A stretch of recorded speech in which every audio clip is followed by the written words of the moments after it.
إن أصحاب الجنة اليوم في شغل فاكهون هم وأزواجهم في ظلال على الأرائك متكئون لهم فيها فاكهة ولهم ما يدعون سلام قولا من رب رحيم وامتازوا اليوم أيها المجرمون ألم أعهد إليكم يا بني آدم ألا تعبدوا الشيطان إنه لكم عدو مبين وأن اعبدوني هذا صراط مستقيم ولقد أضل منكم جبلا كثيرا أفلم تكونوا تعقلون هذه جهنم التي كنتم توعدون اصلوها اليوم بما كنتم تكفرون اليوم نختم على أفواههم وتكلمنا أيديهم وتشهد أرجلهم بما كانوا يكسبون ولو نشاء لطمسنا على أعينهم فاستبقوا الصراط فأنى يبصرون ولو نشاء لمسخناهم على مكانتهم فما استطاعوا مضيا ولا يرجعون ومن نعمره ننكسه في الخلق أفلا يعقلون وما علمناه الشعر وما ينبغي له إن هو إلا ذكر وقرآن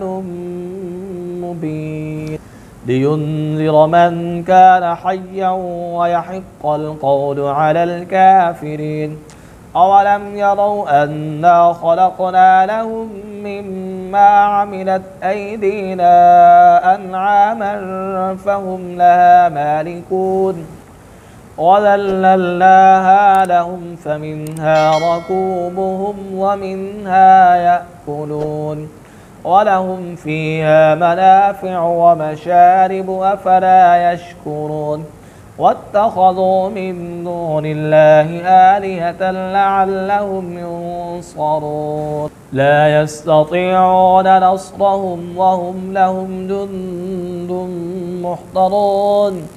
فلا يحزنك قولهم إنا نعلم ما يسرون وما يعلنون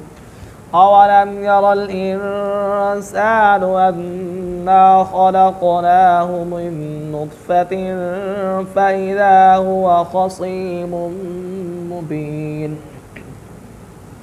وضرب لنا مثلا ونسي خلقه قال من يحيي العظام وهي رميم قل يحييها الذي أنشأها أول مرة وهو بكل خلق عليم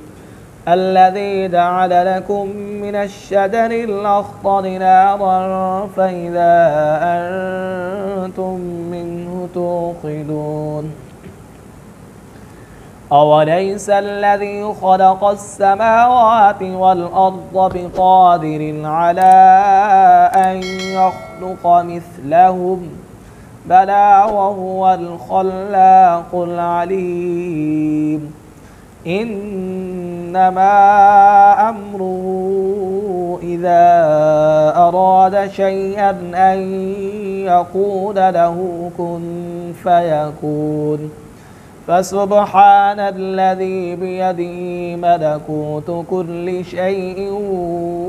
وإليه ترجعون صدق الله العظيم.